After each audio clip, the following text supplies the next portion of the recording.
Arc 1, Gestation. Class ended in 5 minutes, and all I could think was, an hour is too long for lunch.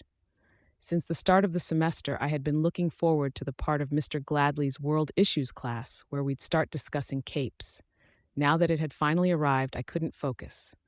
I fidgeted, my pen moving from hand to hand, tapping or absently drawing some figure in the corner of the page to join the other doodles. My eyes were restless, too, darting from the clock above the door to Mr. Gladley and back to the clock. I wasn't picking up enough of his lesson to follow along. 20 minutes to 12, 5 minutes left before class ended. He was animated, clearly excited about what he was talking about, and for once, the class was listening.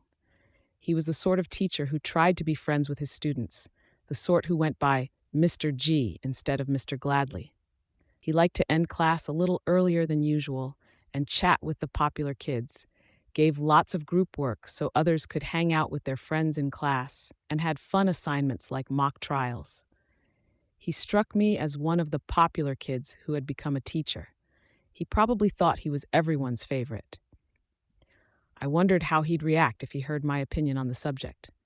Would it shatter his self-image, or would he shrug it off as an anomaly from the gloomy girl that never spoke up in class? I glanced over my shoulder. Madison Clements sat 2 rows to my left and 2 seats back. She saw me looking and smirked, her eyes narrowing, and I lowered my eyes to my notebook. I tried to ignore the ugly, sour feeling that stewed in my stomach. I glanced up at the clock. 11:43. "Let me wrap up here," Mr. Gladley said. "Sorry, guys, but there is homework for the weekend. Think about capes and how they've impacted the world around you. Make a list if you want, but it's not mandatory. On Monday, we'll break up into groups of 4 and see what group has the best list. I'll buy the winning group treats from the vending machine." There were a series of cheers, followed by the classroom devolving into noisy chaos. The room was filled with sounds of binders snapping shut, textbooks and notebooks being slammed closed, chairs screeching on cheap tile, and the dull roar of emerging conversation. A bunch of the more social members of the class gathered around Mr. Gladley to chat. Me, I just put my books away and kept quiet. I'd written down almost nothing in the way of notes. There were collections of doodles spreading across the page and numbers in the margins where I'd counted down the minutes to lunch as if I was keeping track of the timer on a bomb. Madison was talking with her friends. She was popular, but not gorgeous in the way the stereotypical popular girls on TV were. She was adorable instead, petite. She played up the image with sky blue pins in her shoulder-length brown hair and a cutesy attitude. Madison wore a strapless top and denim skirt, which seemed absolutely moronic to me, given the fact that it was still early enough in the spring that we could see our breath in the mornings. I wasn't exactly in a position to criticize her. Boys liked her, and she had friends, while the same was hardly true for me. The only feminine feature I had going for me was my dark curly hair, which I'd grown long. The clothes I wore didn't show skin, and I didn't deck myself out in bright colors like a bird showing off its plumage. Guys liked her, I think, because she was appealing without being intimidating, if they only knew. The bell rang with a lilting ding-dong, and I was the first one out the door. I didn't run, but I moved at a decent clip as I headed up the stairwell to the 3rd floor and made my way to the girls' washroom. There were a half-dozen girls there already, which meant I had to wait for a stall to open up. I nervously watched the door of the bathroom, feeling my heart drop every time someone entered the room. As soon as there was a free stall, I let myself in and locked the door. I leaned against the wall and exhaled slowly. It wasn't quite a sigh of relief. Relief implied you felt better. I wouldn't feel better until I got home. No, I just felt less uneasy. It took maybe 5 minutes before the noise of others in the washroom stopped. A peek below the partitions showed that there was nobody else in the other stalls. I sat on the lid of the toilet and got my brown bag lunch to begin eating. Lunch on the toilet was routine now. Every school day, I would finish off my brown bag lunch. Then I'd do homework or read a book until lunch hour was over. The only book in my bag that I hadn't already read was called Triumvirate, a biography of the leading 3 members of the Protectorate. I was thinking I would spend as long as I could on Mr. Gladley's assignment before reading because I wasn't enjoying the book. Biographies weren't my thing, and they were especially not my thing when I was suspicious it was all made up. Whatever my plan, I didn't even have a chance to finish my pita wrap. The door of the bathroom banged open. I froze. I didn't want to rustle the bag and clue anyone into what I was doing, so I kept still and listened. I couldn't make out the voices. The noise of the conversation was obscured by giggling and the sound of water from the sinks. There was a knock on the door, making me jump. I ignored it, but the person on the other side just repeated the knock. "Occupied," I called out hesitantly. "Oh my God, it's Taylor!" one of the girls on the outside exclaimed with glee. Then, in response to something another girl whispered, I barely heard her add, "Yeah, do it." I stood up abruptly, letting the brown bag with the last mouthful of my lunch fall to the tiled floor. Rushing for the door, I popped the lock open and pushed. The door didn't budge. There were noises from the stalls on either side of me, then a sound above me. I looked up to see what it was, only to get splashed in the face. My eyes started burning, and I was momentarily blinded by the stinging fluid in my eyes and my blurring of my glasses. I could taste it as it ran down to my nose and mouth. Cranberry juice. They didn't stop there. I managed to pull my glasses off just in time to see Madison and Sophia leaning over the top of the stall, each of them with plastic bottles at the ready. I bent over with my hands shielding my head just before they emptied the contents over me. It ran down the back of my neck, soaked my clothes, fizzed as it ran through my hair. I pushed against the door again, but the girl on the other side was braced against it with her body. If the girls pouring juice and soda on me were Madison and Sophia, that meant the girl on the other side of the door was Emma, leader of the trio. Feeling a flare of anger at the realization, I shoved on the door, the full weight of my body slamming against it. I didn't accomplish anything, and my shoes lost traction on the juice-slick floor. I fell to my knees in the puddling juice. Empty plastic bottles with labels for grape and cranberry juice fell to the ground around me. A bottle of orange soda bounced off my shoulder to splash into the puddle before rolling under the partition and into the next stall.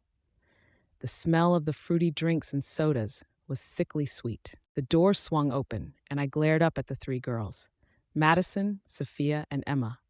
Where Madison was cute, a late bloomer, Sophia and Emma were the types of girls that fit the prom queen image. Sophia was dark-skinned, with a slender, athletic build she developed as a runner on the school track team.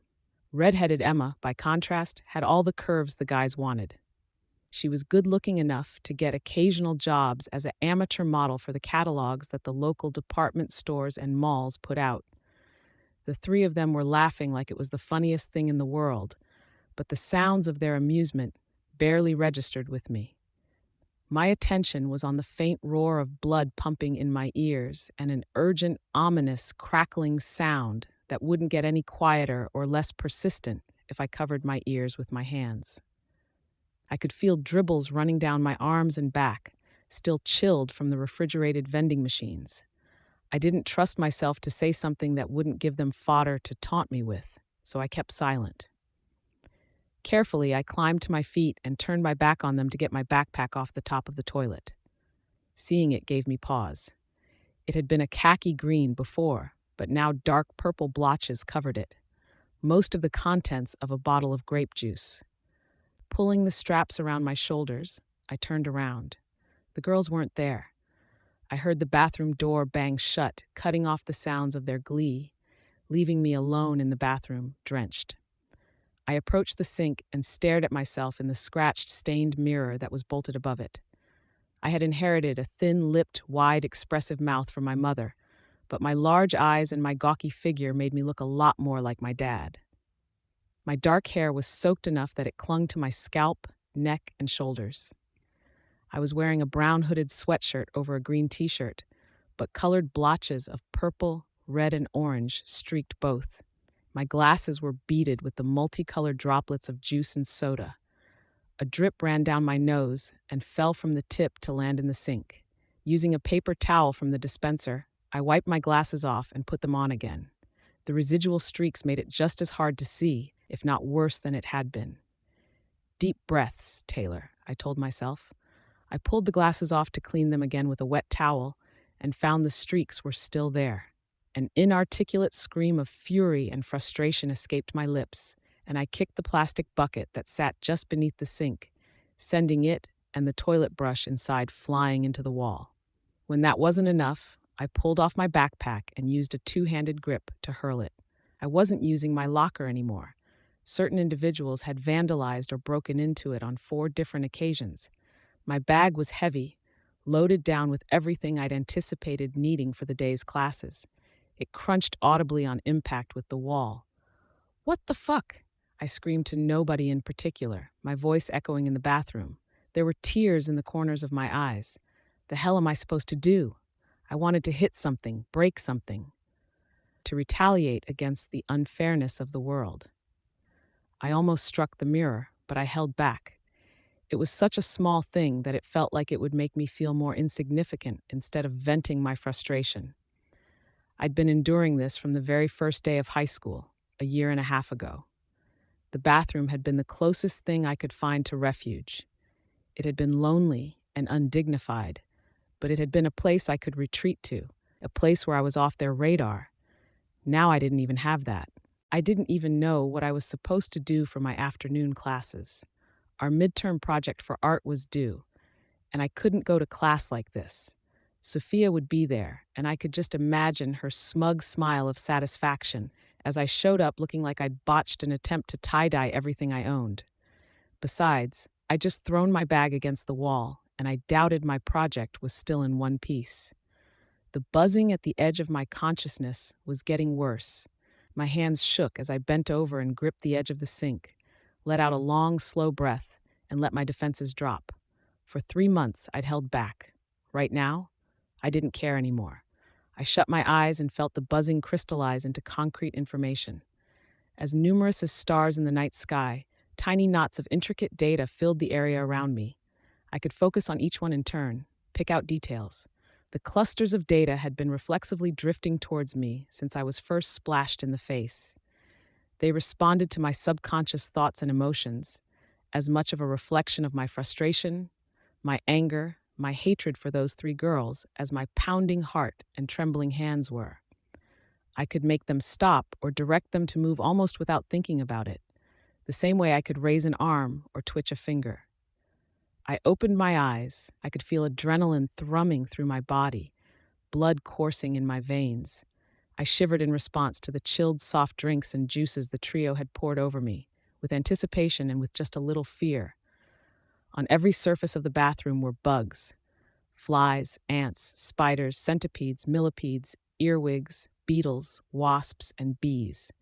With every passing second, more streamed in through the open window and the various openings in the bathroom, moving with surprising speed. Some crawled in through a gap where the sink drain entered the wall, while others emerged from the triangular hole in the ceiling where a section of foam tile had broken off, or from the opened window with peeling paint and cigarette butts squished out in the recesses. They gathered around me and spread out over every available surface, primitive bundles of signals and responses, waiting for further instruction.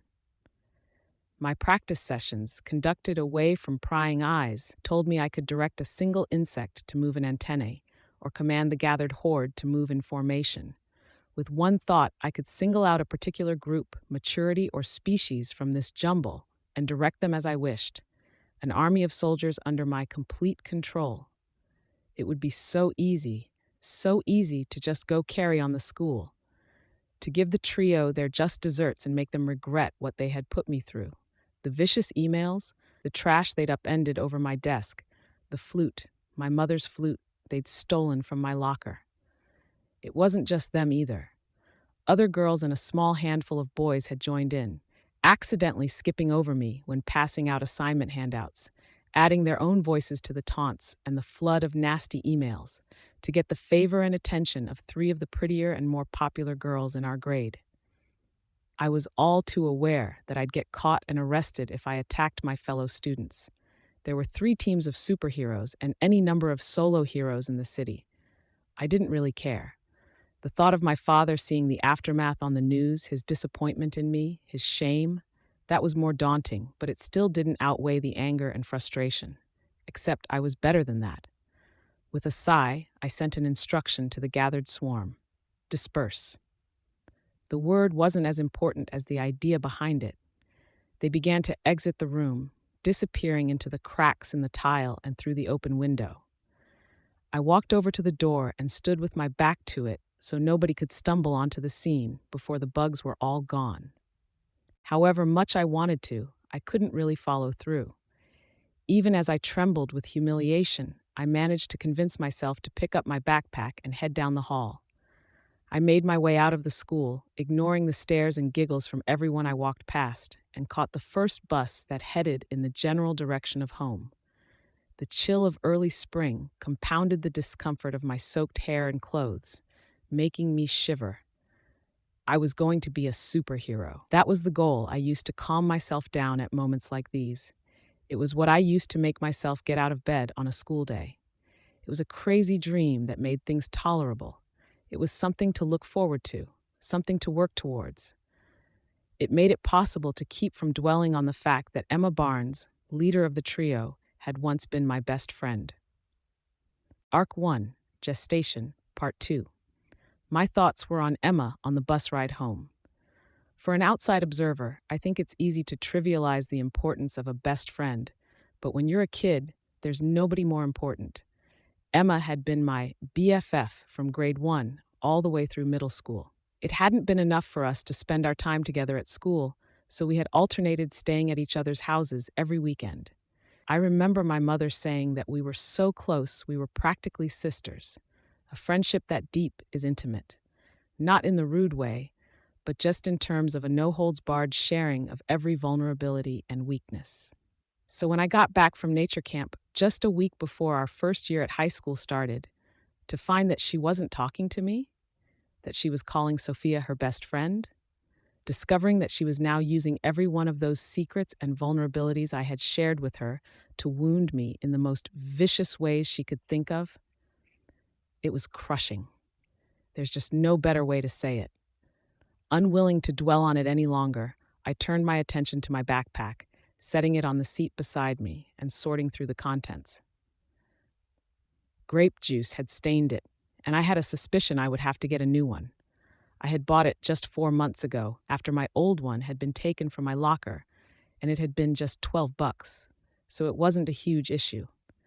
The fact that my notebooks, textbooks, and the 2 novels I'd shoved into my bag were wet with grape juice was more troubling.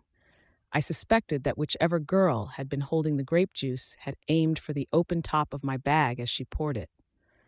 I noted the destruction of my art project. The box I'd put it in was collapsed on the one side. That bit was my fault.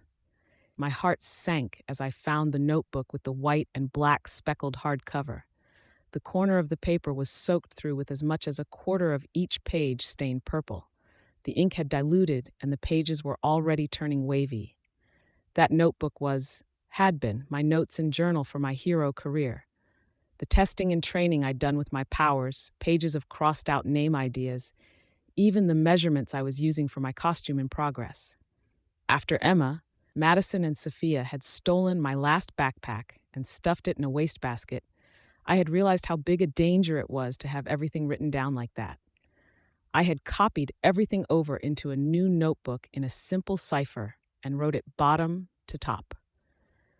Now that notebook was spoiled, and I was looking at having to copy some 200 pages of detailed writing into a new notebook if I wanted to preserve the information, if I could even remember what was on all of the ruined pages. The bus stopped a block away from my house, and I got off, trying to ignore the stares. Even with the gawking, the knowledge that my notebook was ruined, and my general nervousness about missing afternoon classes without permission, I felt better as I got closer to home. It felt worlds better to know I could drop my guard, stop watching my back, and that I could take a break from wondering when the next incident would happen. I let myself into the house and headed straight for the shower, not even removing my backpack or taking off my shoes until I was in the bathroom. I stood under the stream with my clothes on the floor of the tub, hoping the water would help get the worst of the juice out. I pondered. I don't know who said it, But at one point, I had come across this notion about taking a negative and turning it into a positive. I tried to take the day's events and turn them around in my head to see if I couldn't find a more positive twist on it. Okay, so the first thing that came to mind was yet another reason to kill the trio. It wasn't a serious thought. I was angry, but it wasn't like I was going to actually kill them. Somehow, I suspected that I'd hurt myself before I hurt them. I was humiliated, frustrated, pissed, and I always had a weapon available: my power. It was like having a loaded gun in your hand at all times. Except my power wasn't that great, so maybe it was more like having a taser. It was hard not to think about using it when things got really bad. Still, I didn't think I had that killer instinct in me. No. I told myself, forcing myself back to the subject of positive thinking. Were there any upsides? Art project wrecked, clothes probably unrecoverable, needing a new backpack, notebook. Somehow my mind fixated on that last part. I cranked the shower to off, then toweled dry, thinking. I wrapped the towel around me, and rather than head to my room to get dressed, I put my wet clothes into a laundry hamper, grabbed my backpack, and headed downstairs, through the kitchen and into the basement. My house is old, and the basement was never renovated. The walls and floor are concrete, and the ceiling was exposed boards and electrical cords. The furnace used to be coal-fueled, and there was still an old coal chute 2 feet by 2 feet where the coal trucks used to come by to unload the winter's supply of coal for heating the house. The chute was boarded up, but around the time I was copying my original superpower notebook over in code, I had decided to play it safe in all respects and start getting creative with my privacy. It was then that I'd started using it. I removed one screw and removed the square wooden panel with the peeling white paint that covered the low end of the coal chute. I retrieved a gym bag from inside and put the panel back in place without screwing it back in. I emptied the contents of the gym bag on the disused workbench that the house's previous owner had left in our basement, then opened the windows that were at the same level as the driveway and front garden. I closed my eyes and spent a minute exercising my power. I wasn't just grabbing every creepy crawly in a 2-block radius, though. I was being selective, and I was gathering quite a few. It would take time for all of them to arrive. Bugs could move faster than you thought when they moved with purpose in a straight line, but even so, 2 blocks was a lot of ground for something so small to cover. I busied myself with opening the bag and sorting out the contents. My costume. The first of the spiders started coming in through the open windows and congregating on the workbench.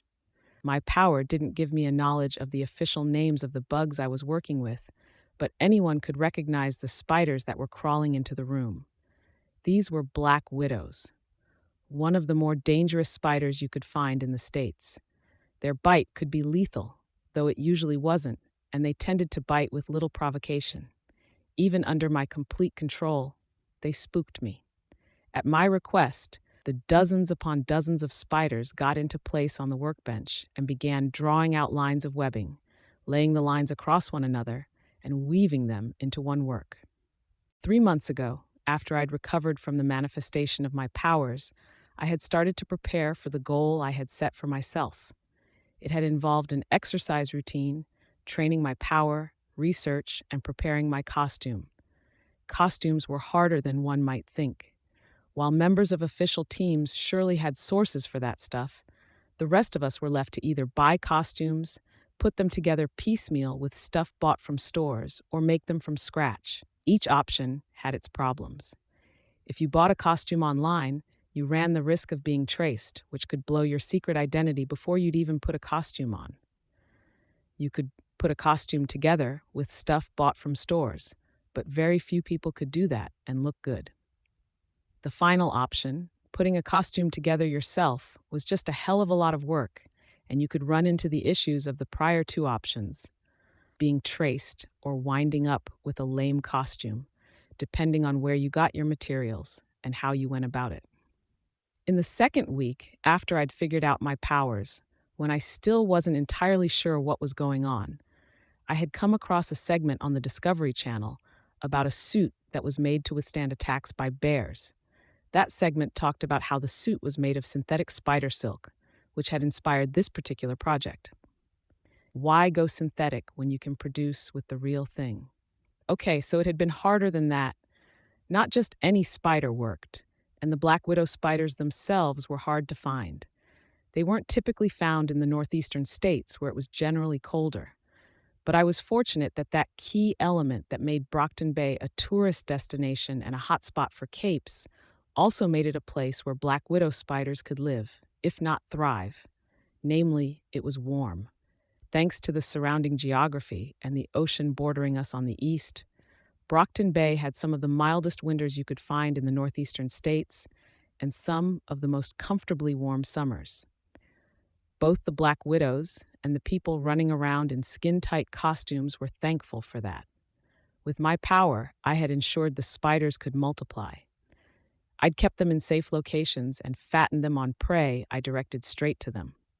I had flipped that mental switch that told them to breed and lay eggs as if it was summer, fed more prey to the hundreds of young that had resulted, and had earned countless costume spinners for my trouble. The biggest issue had been that black widows are territorial, so I'd had to spread them out to ensure they didn't kill each other when I wasn't around to control them. Once a week or so, on my morning runs, I rotated the locations of the local spiders so I had a fresh supply all filled with proteins for the production of the essential materials. This ensured that the spiders were always ready for working on the costume in the afternoon after school. Yeah, I needed a life. But I had a badass costume. It wasn't a great-looking costume, just yet. The fabric was a dirty yellow gray. The armored sections had been made out of finely arranged and layered shells and exoskeletons I'd cannibalized from the local insect population and then reinforced with dragline silk. In the end, the armored parts had wound up dark, mottled brown-gray. I was okay with that. When the entire thing was done, I planned to dye the fabric and paint the armor. The reason I was so pleased with my costume was the fact that it was flexible, durable, and incredibly lightweight, considering the amount of armor I had put on it. At one point, I had screwed up the dimensions of one of the legs, and when I tried to cut it off to start fresh, I had found I couldn't cut it with an X-Acto knife. I had needed to use wire cutters, and even that had been a chore. As far as I figured, it was everything a superhero wanted for a costume. I wasn't exactly willing to test it out, but I harbored hopes that it was bulletproof, or at least that the armored sections over my vital areas were. The plan was to finish my costume over the course of the month. Then, as the school year ended and the summer began, I would take the leap into the world of superheroics. But the plan had changed. I took off my towel and hung it from the corner of the bench, then began pulling on my costume to test the fit for the 100th time. The spiders obediently moved out of my way as I did so. When I had been standing in the shower trying to find the good aspects in the day's troubles, my thoughts had turned to my notebook. I had realized I was procrastinating. I was constantly planning, preparing, considering all of the possibilities. There would always be more preparations, more stuff to study or test. The destruction of my notebook had been the burning of a bridge. I couldn't go back and copy it into a fresh book or start a new one without delaying my game plan for at least a week. I had to move forward. It was time to do it. I flexed my hand inside the glove. I'd go out next week. No more delays. This weekend, I would be ready. Arc 1, Gestation, Part 3. My training schedule consisted of running every morning and every other afternoon. In the process, I had picked up a pretty good knowledge of the east side of the city. Growing up in Brockton Bay, my parents had told me stuff like, stick to the boardwalk. Even on my runs, I had scrupulously stayed on the boardwalk and avoided the bad part of town. Now it was Sunday night and I was in costume and breaking the rules. I had dyed and painted the costume on Friday, bought temporary costume pieces, belt, the straps for the mask and the lenses on Saturday, and finished the most necessary details over the course Sunday afternoon before heading out for the evening. The costume wasn't complete yet, lacking the full extent of the armor paneling I had planned out, but the armor covered the most essential areas: my face, chest, spine, stomach, and major joints. The mask design featured dull yellow lenses, the only color on the black and gray costume, as well as sections of armor designed to imitate a bug's mandibles while simultaneously protecting my jaw. The mask left my hair free, which did leave the back of my head more vulnerable, but that was just one of the sacrifices I'd had to make to go out in an unfinished costume. It was just after midnight, and I was crossing the line between one of the nicest parts of town and the part of town where the crack whores and gangsters lived. The distance between the two was thinner than one might think. The boardwalk was where the tourists came. Running north to south along the beach, there were shops that sold dresses for over $1,000, cafes with ludicrously expensive coffees, and stretches of wooden walkways and beaches where tourists could get a great view of the ocean. From pretty much any point on the docks, you could see one of Brockton Bay's landmarks, the Protectorate headquarters. Besides being a marvel of architectural design with its arches and towers, the PHQ was a floating base of operations that a squadron of local superheroes called home, outfitted with a force field bubble and a missile defense system. There had never been occasion for either to be used, but I had to admit, it made you feel safer. If you headed west from the boardwalk, away from the water, you found yourself in the area the locals just called the docks. When the import-export business in Brockton Bay had dried up, there had been a whole lot of people who were suddenly out of work. The richest and most resourceful people in town had managed to make more money, turning the city's resources towards tech and banking. But all of the people who had been employed on the ships and in the warehouses had few options left to them. They faced leaving Brockton Bay, sticking around while scraping up what little work they could, or turning to more illicit activity. This all contributed to the boom in the local supervillain population. The potential for big money coupled with the number of eager-to-please mooks and henchmen made it the city to be for the villains in the late 90s. It took a few years for the hero presence to establish and organize themselves, but they did, and there was something of an equilibrium now.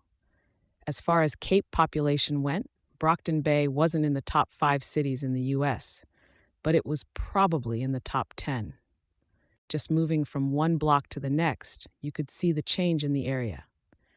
As I made my way into the docks, I could see the quality of my surroundings decline steeply.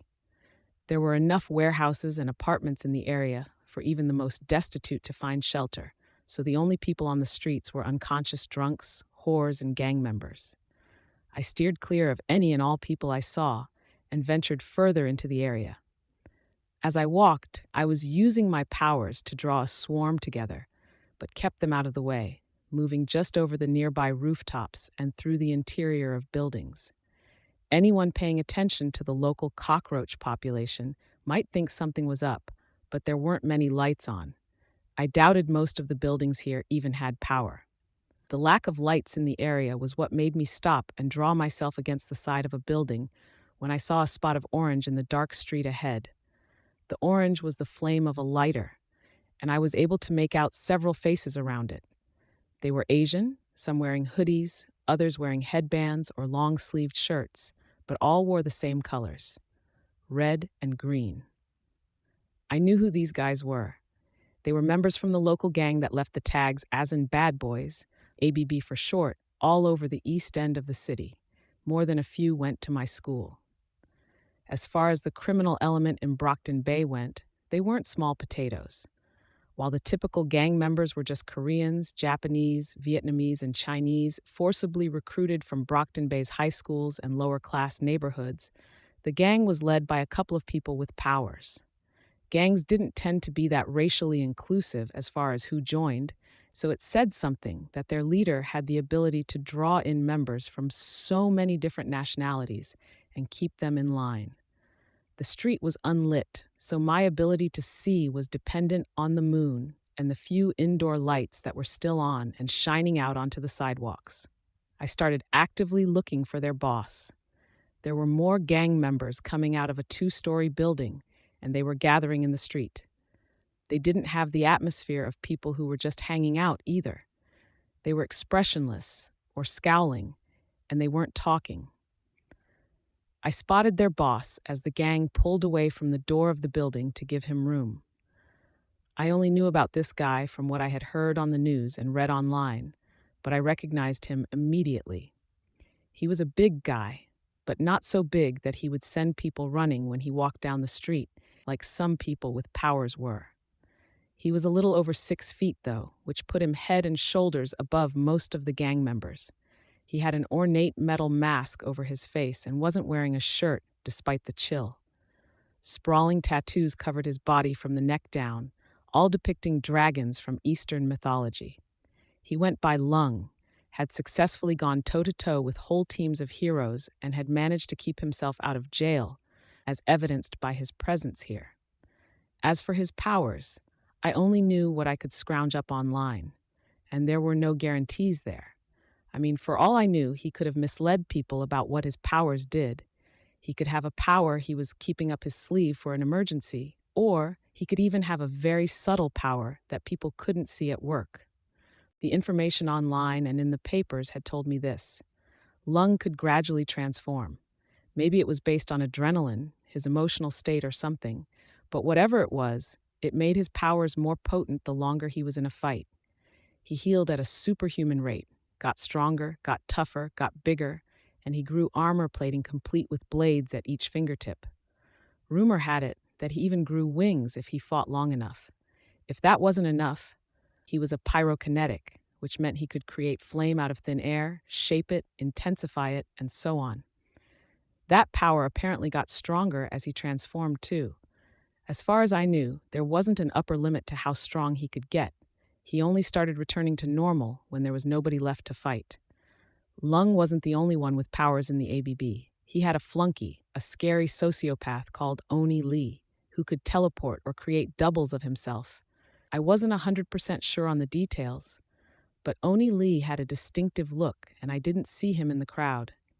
If there was anyone else with powers that I needed to watch out for, I hadn't seen or heard anything about them in my research. Lung began talking in a deep, commanding voice. I couldn't make out the words, but it sounded like he was giving instructions. As I watched, one of the gang members drew a butterfly knife from his pocket, and another of them put his hand on his waistband. Between the gloom and the fact that I was standing half a block away, I couldn't see well, but a dark shape stood out against his green t-shirt. Chances were it was a gun handle. My pulse sped up a bit as I saw the gun, which was silly. Lung was more dangerous than 50 people with guns.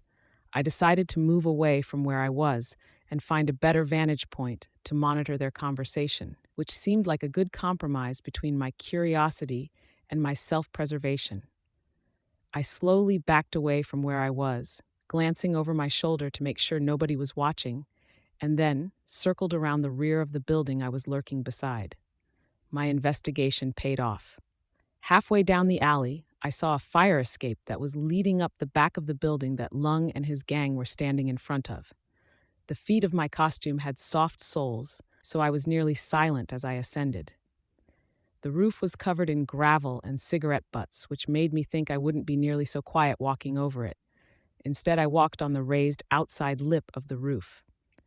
As I neared the part of the roof directly above Lung and his gang of and bad boys, I crouched and crawled forward on my stomach. It was dark enough that I doubted they would see me if I jumped up and down and waved my arms, but there was no reason to be stupid. Being at the top of a 2-story building when they were on the ground floor made it hard to hear them. Lung had a strong accent as well, which meant I had to wait until he had spoken a few sentences before I could figure out what he was saying. It helped that his mooks were utterly, respectfully silent as he spoke. Lung was snarling. "The children. Just shoot. Doesn't matter your aim. Just shoot. You see one lying on the ground? Shoot the little bitch twice more to be sure. We give them no chances to be clever or lucky, understand?" There was a murmur of assent. Someone else lit up a cigarette and then leaned over to light a cigarette for the guy next to him. In those moments that his hand wasn't cupped around the flame, I could see the gathered faces of just a dozen or so of the gangsters gathered around Lung. In hands, waistbands, and holsters, I could see the dark metal of guns reflecting the orange flame. If I had to hazard a guess, all of them had weapons. They were going to kill kids? Arc 1, Gestation, Part 4. I felt a chill. A part of me really wished that I had thought to get my hands on a disposable cell phone. I didn't have a utility belt, but the spade-shaped section of armor that hung over my spine hid a set of EpiPens, a pen and notepad, a tube of pepper spray meant to hang off a keychain, and a zippered pouch of chalk dust. I could have fit a cell phone back there. With a cell phone, I could have alerted the real heroes about the fact that Lung was planning to take a score of his flunkies to go and shoot kids. At least that's what I had heard. I was in a state of disbelief, turning the words around in my head to think of a different context that would make sense of it. It wasn't so much the fact that he would do something like that. I just had a hard time wrapping my head around the idea that anyone would. Lung answered a question for one of his gang members, lapsing briefly into another language. He grabbed one of his minions' arms and twisted it to an angle where he could get a look at the guy's watch, so I guessed it had something to do with their timing or when they were leaving. The gang member who'd had his arm twisted winced as Lung let it go, but didn't complain. What was I supposed to do? I doubted I could find any place in the docks that would be willing to let me inside to use their phone. If I headed to the boardwalk, I wasn't sure I would find any places that were still open, and I didn't have change for a payphone. That was another oversight I would have to correct for the next time I went out. Cell phone, spare change. A car pulled up, and another 3 guys dressed in gang colors got out and joined the crowd. Shortly after, the group, 20 or 25 in total, started walking north, passing below me as they walked down the street. I was out of time to consider my options. As much as I didn't want to face it, there was really only one option that I could have no regrets about. I shut my eyes and focused on every bug on the neighborhood, including the sizable swarm I had gathered on the way into the docks. I took control of each of them. Attack. It was dark enough that I could only tell where the swarm was with my power. That meant I couldn't even tune out the swarm if I wanted to have any idea about what was going on. My brain was filled with horrendous amounts of information as I sensed each bite, each sting. As the thousands of insects and arachnids swarmed over and around the group, I could almost see the outlines of each person, just by sensing the shapes of the surfaces the bugs were crawling on, or the areas the vermin wasn't occupying. I focused on keeping the more venomous types at bay for the time being. I didn't need any allergic thugs going into anaphylactic shock from a bee sting or getting serious complications from the bite of a brown recluse spider. I sensed the fire through the swarm before I realized what I was looking at with my eyes. My power told me of the bug's recognition of the heat, but I didn't even have time to devote conscious thought to block out the instincts the fire set in motion before the damage was done. The primitive thought processes of my bugs were reduced to confused impulses, to alternately flee and to pursue the heat and the light they so often used for navigation. Many bugs died or were crippled by the heat. From my vantage point, I could see Lung lashing out with streams of fire from his hands, directing them at the sky. I suppressed a laugh, feeling heady with adrenaline. Was that all he could do? I directed the swarm to gather, so those who weren't already biting and stinging were in the midst of the gang. If he wanted to turn his flames on the swarm, he would have to set his own people on fire. The heated air and the smells gave me enough information by way of my insects to tell where Lung was in the crowd. I took a deep breath and then sent in the reserves. I took a share of the venomous types I'd held at bay and directed them to Lung. A handful of bees, wasps, a number of the more poisonous spiders like black widows and brown recluses, and dozens of fire ants. He healed fast when his power was working. Everything I'd read online said that people with healing abilities would shrug off the effects of poisons or drugs, so I knew I'd have to pump him full of enough venom to overwhelm that aspect of his power. Besides, he was a big guy. I judged he could take it. From the information that I could glean from my bugs, Lung already had maybe a quarter of his body covered in armor. Triangular sections of metallic plating were piercing through his skin, where they would continue to grow and overlap until he was nigh impenetrable. If they weren't already, his fingertips and toes would become like blades or metal claws. I felt a sadistic glee as I organized the attack on Lung. I directed the flying insects to attack his face. With distaste, I focused the crawling ants and spiders on other vulnerable areas. I did my best to ignore the feedback that I got from that particular attack, as I most definitely did not want the same kind of topographical map that the swarm had provided just a minute ago. Lung was bad news, and I needed him out of action as soon as possible. That meant delivering the hurt. Rationale aside, I did feel a stab of guilt about taking pleasure in someone else's pain. I quieted that moment's remorse by reminding myself that Lung had spread tragedy, addiction, and death to innumerable families. He had been planning to kill kids. Lung exploded. No metaphor there. He detonated in a blast of rolling fire that set his clothes, several pieces of litter, and one of his gang members alight. Almost every bug in his immediate vicinity died or was crippled by the wave of extreme heat. From my vantage point on the roof, I watched as he turned himself into a human bomb a second time. The second explosion turned his clothes to rags and sent his people fleeing for cover. He stepped out of the smoke with his hands burning like torches, the silvery scales that covered nearly a third of his body reflecting the flame. Damn, damn, damn. He was fireproof? Or skilled enough at using fire to superheat the air around him without burning himself? The meager scraps of clothing that covered him were burning away, and fire licked and danced around his hands without him seeming to care. He roared. It wasn't the monstrous roar one might expect, but a very human sound of rage and frustration. As human as it sounded, though, it was loud. All the way down the street neighborhood, lights and flashlights flickered on in response to the explosions and the roar. I even saw a few faces peering through windows to see the action. Idiots. If Lung's next attack shattered any glass, they could get hurt.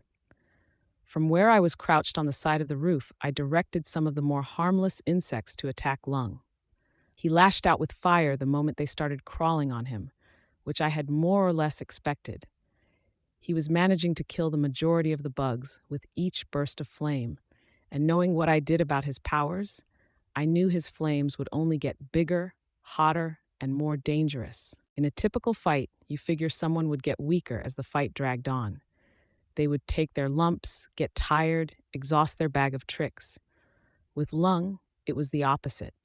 I found myself regretting that I had used only a relatively small number of the more venomous bugs, because it was becoming clear that what I'd used wasn't having much effect. He had no idea where I was, so I figured I still had the upper hand. Yet, but my options and the number of bugs in my swarm were running out. Despite my earlier glee, I wasn't sure I could win this anymore. I hissed through my teeth, all too aware that time was running out. Before long, Lung would set fire to the city block, become immune to bites and stings in general, or destroy my entire swarm. I had to get creative. I had to get meaner.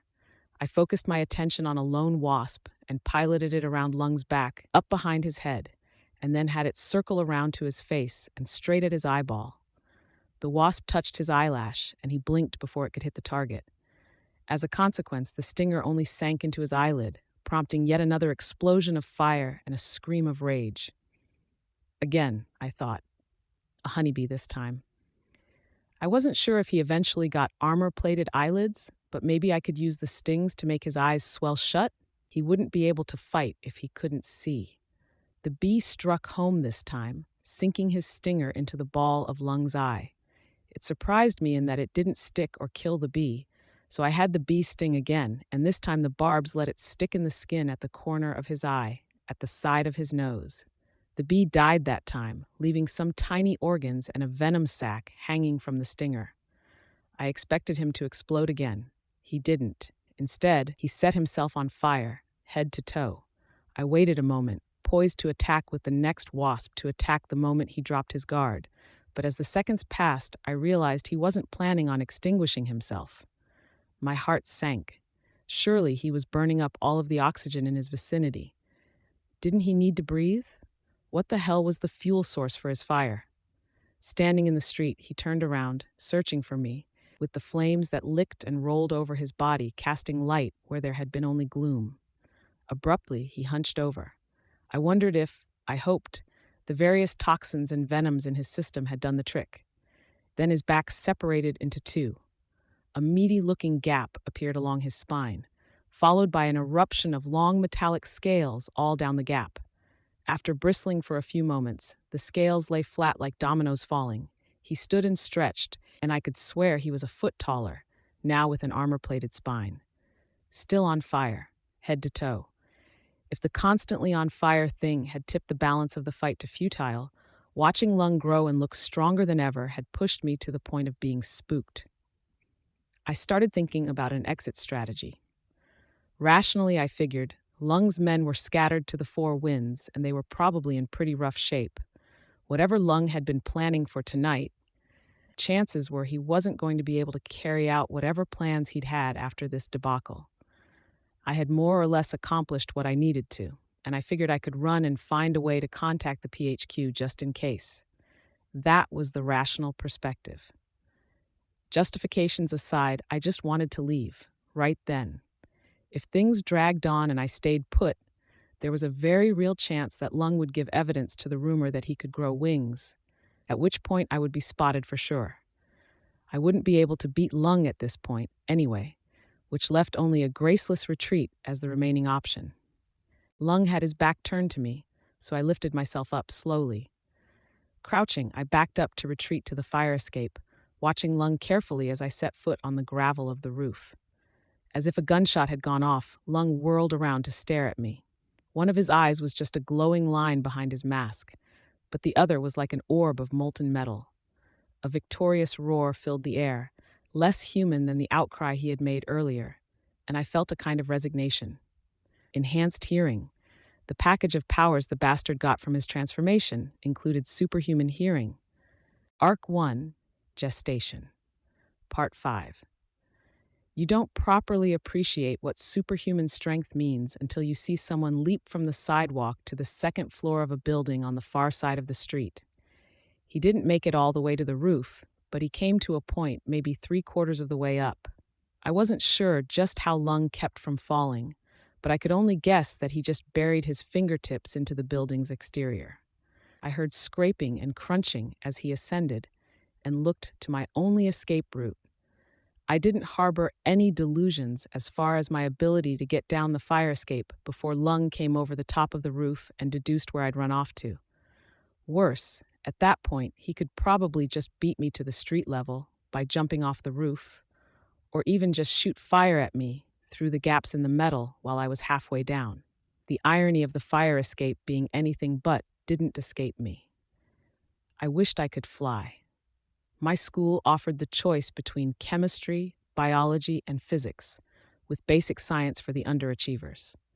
I hadn't picked physics, but I was still pretty sure that no matter how many I could gather together, jumping off the roof with a swarm of flying insects gripping me would be just as ineffective as the 9-year-old superhero wannabes you heard about in the news, jumping off ledges with umbrellas and bedsheets. For the time being, I was stuck where I was. Reaching inside the convex armor that covered my spine, I ran my fingers over the things I had buckled in there. The EpiPens were meant to treat anaphylactic shock from allergic reactions to bee stings and the like, and likely wouldn't do a thing to Lung, even if I could get close enough and find a point to inject. Worst case scenario, the injections would supercharge his power by prompting a surge of whatever hormones or endorphins fueled his power. Not useful. Dangerous at best. I had a pouch of chalk dust that was meant for climbers and gymnasts. I had seen it in the sports store when I was buying the lenses for my mask. I had gloves and didn't think I needed the dryness and extra traction, but I had gotten the idea that it could be useful to throw at an invisible enemy and bought it on a whim. In retrospect, it had been kind of a dumb purchase, since my power let me find foes like that with my bugs. As a tool against Lung, I wasn't sure if it would explode like regular dust could when exposed to flame, but fire didn't hurt him anyways. Scratch that option. I tugged the little canister of pepper spray free from my armor. It was a black tube, 3 inches long, not much thicker around than a pen, with a trigger and a safety switch. It had been a gift from my dad after I had started to go on my morning jogs for training. He had warned me to vary my route and had given me the pepper spray for protection, along with a chain to clip it to my belt loop so it couldn't be taken and used against me by an attacker. In costume, I had opted not to keep the chain for the sake of moving quietly. Using my thumb, I flicked the safety off and positioned the tube so I was ready to fire. I crouched to make myself a smaller target and waited for him to show himself. Lung's hands, still on fire, were the first thing to show up, gripping the edge of the roof hard enough to bend the material that covered the roof's raised lip. His hands were quickly followed by his head and torso as he hauled himself up. He looked like he was made of overlapping knives or spades, smoldering yellow-orange with the low-temperature flame. There was no skin to be seen, and he was easily 7 or 8 feet tall, judging by the length of his arms and torso. His shoulders alone were 3 feet across at the very least. Even the one eye that he had open looked metallic, a glowing, almond-shaped pool of liquid hot metal. I aimed for the open eye, but the spray fired off at a sharp angle, just glancing off his shoulder. Where the spray grazed him, it ignited into a short-lived fireball. I swore under my breath and fumbled with the device. While he brought his leg over the edge, I adjusted my angle and shot again. This time, with a small tweak of my aim mid-shot, I hit him in the face. The ignited spray rolled off of him, but the contents still did the trick. He screamed, letting go of the roof with one hand, clutching the side of his face where his good eye was. It had been vain to hope that he would slip and fall. I just counted myself lucky that however metallic his face looked, there were still parts of it vulnerable to the spray. Lung hauled himself over the edge of the roof. I had him hurting. I just couldn't do anything about it. My bugs were officially useless. There was nothing left in my utility sheath, and I would hurt myself more than I hurt Lung if I attacked him. Making a mental note to pick myself up a concealable knife or baton if I managed to live through this, I bolted for the fire escape. Motherfucker! Lung screamed. With my back turned, there was no way to see it, but the roof was briefly illuminated before the wave of flame hit me from behind. Knocked off balance, I skidded on the gravel and hit the raised lip of the roof, just by the fire escape. Frantically, I patted myself down. My costume wasn't on fire, but my hair, I hurriedly ran my hands over it to make sure it hadn't been ignited. Small mercies, I thought, that there was no tar used on the roof. I could just imagine the flames igniting the rooftop, and just how little I'd be able to do if it happened. Lung stood, slowly, still covering part of his face with his hand. He walked with a slight limp as he approached me. Blindly, he lashed out with a broad wave of flame that rolled over half the roof. I covered my head with my hands and brought my knees to my chest as the hot air and flame rushed over me. My costume seemed to take the brunt of it, but it was still hot enough I had to bite my lip to stop from making a sound. Lung stopped advancing, slowly turning his head from one side to another. "Cock, sucker," he growled in his heavily accented voice, his cussing interrupted by his panting for breath. "Move. Give me something to aim for." I held my breath and stayed as still as possible. What could I do? I still had the pepper spray in my hand, but even if I got him again, I was running the risk that he would lash out and bake me alive before I could move. If I moved first, he would hear me, and I would get knocked around by another blast of flame, probably before I could get to my feet. Lung moved his hand from his face. He blinked a few times, then looked around, then blinked a few more times. It was a matter of seconds before he could see well enough to make me out from the shadows. Wasn't pepper spray supposed to put someone down for 30 minutes? How was this monster not an A-lister? He suddenly moved, flames wreathing his hands, and I screwed my eyes shut. When I heard the crackling whoosh of the flame and wasn't burned alive, I opened my eyes again. Lung was firing streams of flame, aiming for the edge of the roof of the adjacent building, a 3-story apartment. I looked to see what he was aiming at, but couldn't make anything out in the gloom or in the brief second of light Lung's flames afforded. With no warning, a massive shape landed atop Lung, with an impact I could swear people heard at the other end of the street. The size of a van, the massive object was animal rather than vehicle, resembling a cross between a lizard and a tiger, with tangles of muscle and bone where it ought to have skin, scales, or fur. Lung was now on his knees, holding one of the beast's sizable claws away from his face with his own clawed hand. Lung used his free hand to strike the creature across the snout. Even though he was smaller than the beast, the impact made it rear back. It took a few short steps back in reaction, and then Rhino charged him off the edge of the roof. They hit the street with an audible crash. I stood, aware I was shaking like a leaf. I was so unsteady on my feet from the mixed relief and fear that I almost fell over again as two more impacts shook the roof. Two more creatures, similar to the first in texture, but slightly different in size and shape, had arrived on the rooftop. These two each had a pair of riders. I watched as the people slid off the backs of the animals. There were two girls, a guy, and a fourth I identified as male only because of the height. The tall one approached me, while the others hurried to the edge of the roof to watch Lung and the creature duke it out. "You really saved us a lot of trouble," he told me. His voice was deep, masculine, but muffled by the helmet he wore. He was dressed entirely in black, a costume I realized was basically motorcycle leathers and a motorcycle helmet. The only thing that made me think it was a costume was the visor of his helmet. The full-face visor was sculpted to look like a stylized skull and was as black as the rest of his costume, with only the faint highlights of reflected light on the surface to give a sense of what it was. It was one of those costumes that people put together out of what they can scrounge up, and it wasn't half bad if you didn't look too close. He reached out a hand towards me, and I leaned away, wary. I didn't know what to say, so I stuck to my policy of not saying anything that could get me into a worse situation. Withdrawing his hand, the man in black jerked his thumb over one shoulder.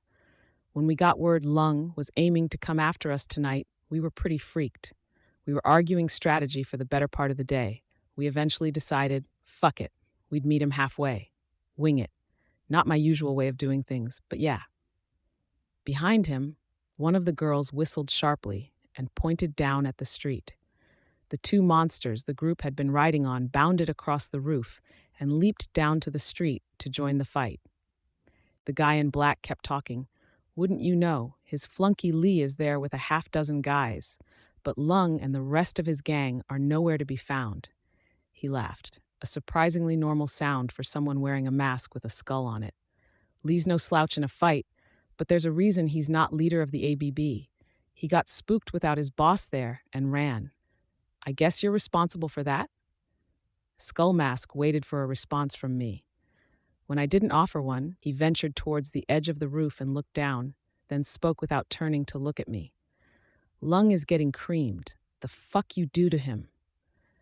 Pepper spray, wasp and bee stings, fire ants and spider bites, the second of the girls said, answering the question for me. She was dressed in a skin-tight outfit that combined black with a pale shade of blue or purple. I couldn't tell in the dark. And her dark blonde hair was long and windblown. The girl grinned as she added, "He's not holding up too well. Gonna feel a hell of a lot worse tomorrow." The man in black suddenly turned to look at me. Introductions. That's Tattletale. I'm Gru, the girl with the dogs. He pointed to the other girl, the one who had whistled and directed the monsters. She wasn't in costume unless I counted a plaid skirt, army boots, a torn-up sleeveless t-shirt, and a hard plastic dollar store Rottweiler mask as a costume. We call her Bitch, her preference, but in the interests of being PG, the good guys in media decided to call her Hellhound instead. Last, and certainly least, we have Regent. I finally caught up with what he was saying. Those monsters were dogs? Fuck you, Gru, Regent retorted, with a chuckle and a tone of voice that made it clear he wasn't really that offended. He was wearing a white mask, not quite as decorative or made up as the ones I associated with the carnivals in Venice, but similar. He'd placed a silver coronet around his short black curls and wore a ruffled white shirt with skin-tight leggings tucked into knee-high boots. The outfit was very Renaissance fair. He had a build that made me think more of a dancer than a bodybuilder. Introductions done, Gru looked at me for several long moments. After a few seconds, he asked me, "Hey, you okay? You hurt?" "The reason she's not introducing herself isn't because she's hurt," Tattletale told him, as she continued to lean over the edge of the roof and watch whatever was going on at the street level. "It's because she's shy." Tattletale turned around, and it looked like she was going to say something else, but she stopped, turning her head. The smile she'd been wearing faded. "Heads up, we've got to scram." Bitch nodded in response and whistled, one short whistle followed by two long ones. After a brief pause, the building was suddenly rattled by impacts. In just moments, the three creatures of hers leaped from the alleys to either side of the building and onto the roof. Gru turned towards me. I was still standing on the opposite end of the roof, by the fire escape. Hey, want a ride? I looked at the creatures. Dogs? They were bloodied, snarling creatures out of a nightmare. I shook my head. He shrugged. Hey, Tattletale said to me, seating herself just behind Bitch. What's your name? I stared at her. My voice caught in my throat before I was able to get the words out. I haven't picked one yet. Well, Bug, a cape is going to show up in less than a minute. You did us a solid by dealing with Lung, so take my advice. Someone from the Protectorate shows up, finds two bad guys duking it out. They're not going to let one walk away. You should get out of here, she said. She flashed me a smile. She had one of those vulpine grins that turned up at the corners. Behind her simple black domino-style mask, her eyes were glittering with mischief. If she had red hair, she would have made me think of a fox. She kind of did, anyways. With that, they leaped over my head, one of the three beasts hitting or stepping on the fire escape on the way down, eliciting a screech of metal on metal. When I realized what had just happened, I could have cried. It was easy enough to pin down Regent, Tattletale, and Bitch as teenagers. It wasn't much of an intuitive leap to guess that Gru had been one too. The children Lung had mentioned, the ones I had gone to so much effort to save tonight, were bad guys. Not only that, but they had mistaken me for one, too. Arc 1, Gestation, Part 6. I heard the cape arrive on his souped-up motorcycle. I didn't want to be seen fleeing the scene of a fight and risk being labeled one of the bad guys by yet another person, but I wasn't about to get closer to the street either in case Lung was feeling better. Since there was nowhere to go, I just stayed put. Just resting felt good.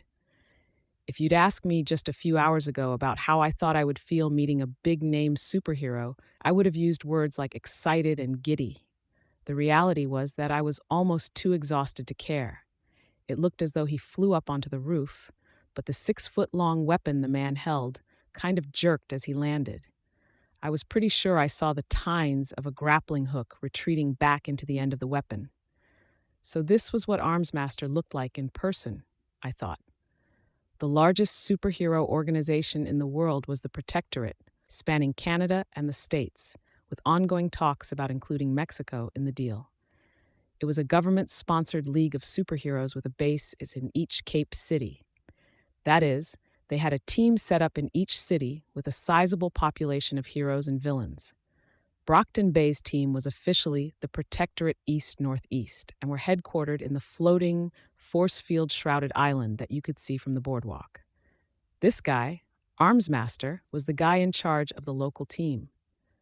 When the core group of the top Protectorate members from around Canada and the States assembled in that classic V formation for the photo shoots, Armsmaster was one of the guys in the wings. This was a guy who had his own action figures, posable Armsmaster with interchangeable halberd parts. He really did look like a superhero, not like some guy in a costume. It was an important distinction.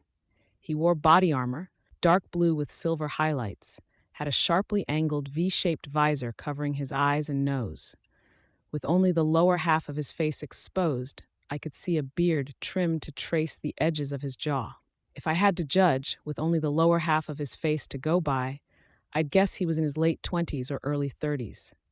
His trademark and weapon was his halberd, which was basically a spear with an axe head on the end, souped up with gadgets and the kind of technology you generally only saw in science fiction. He was the kind of guy who appeared on magazine covers and did interviews on TV, so you could find almost anything about Armsmaster through various media, short of his secret identity. I knew his weapon could cut through steel as though it was butter, that it had plasma injectors for stuff that the blade alone couldn't cut, and that he could fire off directed electromagnetic pulses to shut down force fields and mechanical devices. "You gonna fight me?" he called out. "I'm a good guy," I said. Stepping closer to me, he tilted his head. "You don't look like one." That stung, especially coming from him. It was like Michael Jordan saying you sucked at basketball. That's not intentional, I responded, not a little defensively. I was more than halfway done putting the costume together when I realized it was already looking more edgy than I'd intended, and I couldn't do anything about it by then.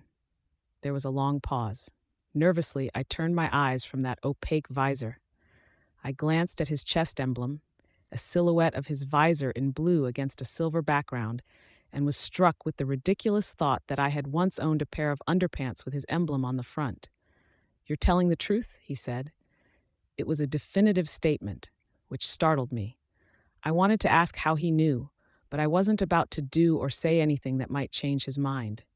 He approached closer, looking me over as I sat there with my arms around my knees. He asked, "You need a hospital?" "No," I said. "Don't think so. I'm as surprised as you are." "You're a new face," he said. "I haven't even come up with a name yet. You know how hard it is to come up with a bug-themed name that doesn't make me sound like a supervillain or a complete dork?" He chuckled, and it sounded warm, very normal. "I wouldn't know. I got into the game early enough that I didn't have to worry about missing out on all of the good names." There was a pause in the conversation. I suddenly felt awkward. I don't know why, but I admitted to him I almost died. "That's why we have the ward program," he said. There was no judgment in his tone, no pressure, just a statement. I nodded, more to give a response than out of any agreement with the answer.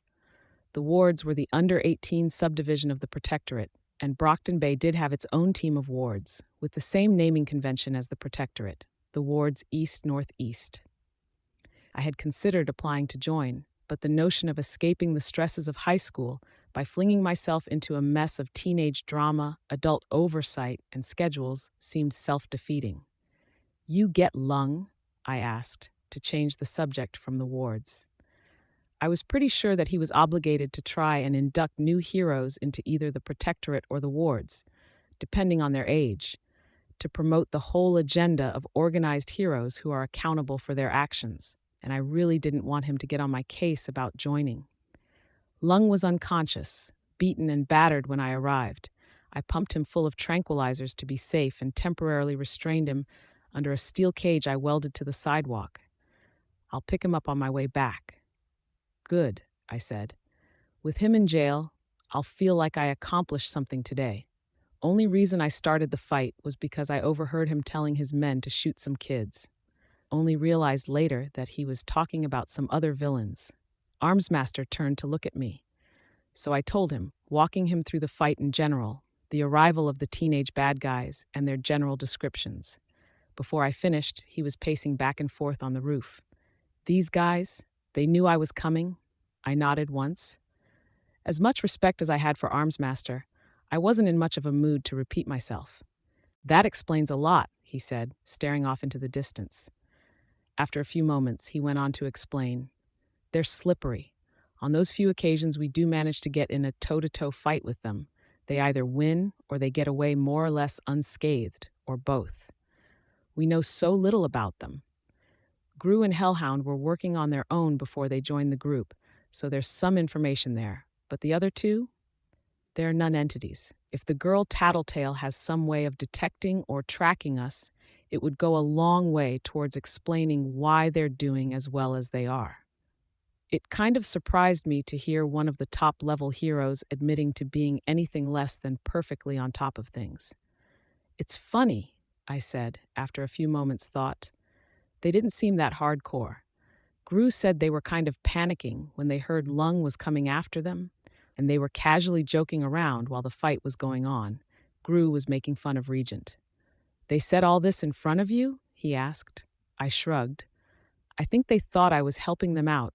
The way Tattletale talked, I think she thought I was a bad guy too or something." With a touch of bitterness, I said, "Dunno, I guess it was the costume that led them to that assumption." "Could you have taken them in a fight?" Armsmaster asked me. I started to shrug and winced a little. I was feeling a little sore in the shoulder, where I'd tumbled on the roof after being blasted by Lung's flames. I said, "Like you said, we don't know a lot about them, but I think that girl with the dogs—" "Hellhound," Armsmaster said. "I think she could have kicked my ass on her own, so no, I probably couldn't have fought them." Then count it as a good thing that they got the wrong impression, Armsmaster said. I'll try to look at it that way, I said, struck by how easily he was able to employ the whole, take a negative and turn it into a positive mindset I'd been trying to maintain. I envied that. That a girl, he said, and while we're looking forward, we need to decide where we go from here. My heart sank. I knew he was going to bring up the wards again. Who gets the credit for lung? Caught off guard, I looked up at him. I started to speak, but he held up his hand. Hear me out. What you've done tonight is spectacular. You played a part in getting a major villain into custody. You just need to consider the consequences. Consequences, I muttered, even as the word spectacular rang in my ears. Lung has an extensive gang throughout Brockton Bay and neighboring cities. More than that, he has two superpowered flunkies, Oni Lee and Bakuda. I shook my head. I know about Oni Lee, and Gru mentioned fighting him. I've never heard of Bakuda. Armsmaster nodded. Not surprising. She's new. What we know about her is limited. She made her first appearance and demonstration of her powers by way of a drawn-out terrorism campaign against Cornell University. Lung apparently recruited her and brought her to Brockton Bay after her plans were foiled by the New York Protectorate. This is something of a concern. What are her powers? Are you aware of the Tinker classification? I started to shrug, but remembered my sore shoulder and nodded instead. It was probably more polite, too. I said, covers anyone with powers that give an advanced grasp of science, lets them make technology years ahead of its time. Ray guns, ice blasters, mechanized suits of armor, advanced computers. Close enough, Armsmaster said. It struck me he would be a tinker if his halberd and armor were any indication. That or he got his stuff from someone else. He elaborated. Well, most tinkers have a specialty or a special trick, something they're particularly good at or something that they can do, which other tinkers can't. Bakuda's specialty is bombs. I stared at him. A woman with a power that let her make bombs that were technologically decades ahead of their time. No wonder he saw it as a concern. Now I want you to consider the danger involved in taking the credit for Lung's capture. Without a doubt, Oni Lee and Bakuda will be looking to accomplish two goals: freeing their boss and getting vengeance on the one responsible. I suspect you're now aware these are scary people, scarier in some ways than their boss. You're saying I shouldn't take the credit, I said. I'm saying you have two options. Option one is to join the wards, where you'll have support and protection in the event of an altercation. Option two is to keep your head down. Don't take the credit. Fly under the radar. I wasn't prepared to make a decision like that. Usually, I went to sleep at 11 or so, waking up at 6:30 to get ready for my morning run. At my best guess, it was somewhere between 1 and 2 in the morning. I was emotionally exhausted from the highs and lows of the evening, and I could barely wrap my head around the complications and headaches that would come from joining the wards, let alone having two insanely dangerous sociopaths coming after me. On top of that, I wasn't so ignorant as to miss Armsmaster's motives. If I opted to not take the credit for Lung's capture, Armsmaster would, I was sure. I didn't want to get on the bad side of a major player. Please keep my involvement in Lung's capture secret, I told him, painfully disappointed to have to say it, even as I knew it made the most sense. He smiled, which I hadn't expected. He had a nice smile. It made me think that he could win the hearts of a lot of women, whatever the top 2/3 of his face looked like. I think you'll look back and see this was a smart decision, Armsmaster said, turning to walk to the other end of the roof. Call me at the PHQ if you're ever in a pinch. He stepped off the edge of the roof and dropped out of sight. Call me if you're ever in a pinch. He'd been saying, without openly admitting, that he owed me one. He would take the lion's share of the credit for Lung's capture, but he owed me one. Before I was all the way down the fire escape, I heard the thrum of his motorcycle, presumably carrying Lung towards a life of confinement. I could hope. It would take me a half hour to get home. On the way, I would stop and pull on the sweatshirt and jeans I had hidden. I knew my dad went to sleep even earlier than I did, and he slept like a log, so I had nothing to worry about as far as wrapping up the night. It could have gone worse. Strange as it sounds, those words were a security blanket I wrapped around myself to keep myself from dwelling on the fact that tomorrow was a school day.